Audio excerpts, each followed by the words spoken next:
Airports are places of transit, quick departures, and fleeting waits. But, as for the case of Fiumicino Airport, they can also be home to a series of sculptures, found inside a tomb in the necropolis of Portus on Isola Sacra, or Holy Isle, south of Rome. Worlds that are far apart, but tell the tale of a long journey. But let's take a step back.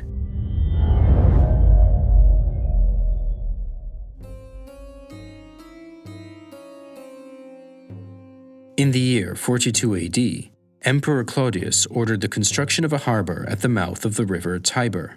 However, this port soon started to fill up with sand, so in the year 100 AD, Emperor Trajan commissioned a new basin, and around this new harbor grew the settlement of Portus. The settlers soon took up to burying their dead in an extensive necropolis along the Via Flavia, a road that connected Portus with Ostia, and which counted over 200 funerary structures. One of these was a monumental tomb, which contained the very group of sculptures that you can see here. A young boy riding a mule, from the saddle of which hang 3 geese and a large wineskin, while an elderly servant follows.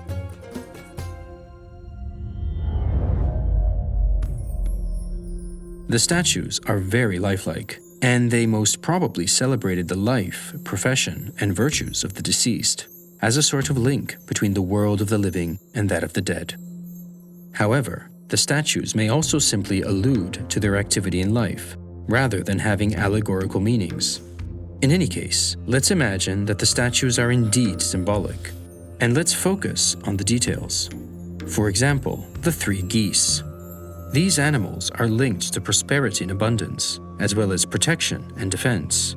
Indeed, according to legend, Rome was saved from the surprise attack of the Gauls when the sacred geese of Juno raised such a commotion that they awoke the defenders of the Capitoline Hill. The wineskin, hanging from the mule's saddle, is a container for either oil or wine, both of which were essential for the agrarian economy and trade of Rome. It reminds us of the need to conserve food and other necessities when facing any long trip. The mule is a symbol of constitution and hard labor. Cato the Censor writes in the De Agricultura that a good farmer should always have at least 1 well-fed mule for transportation of products over land.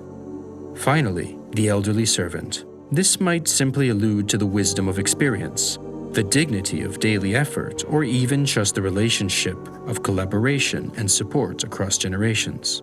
We don't know if these statues are depicting a real scene or rather something symbolic, but in any case, they invite us to reflect on the value of travel, both in a physical and existential sense, and on the continuity between life and memory.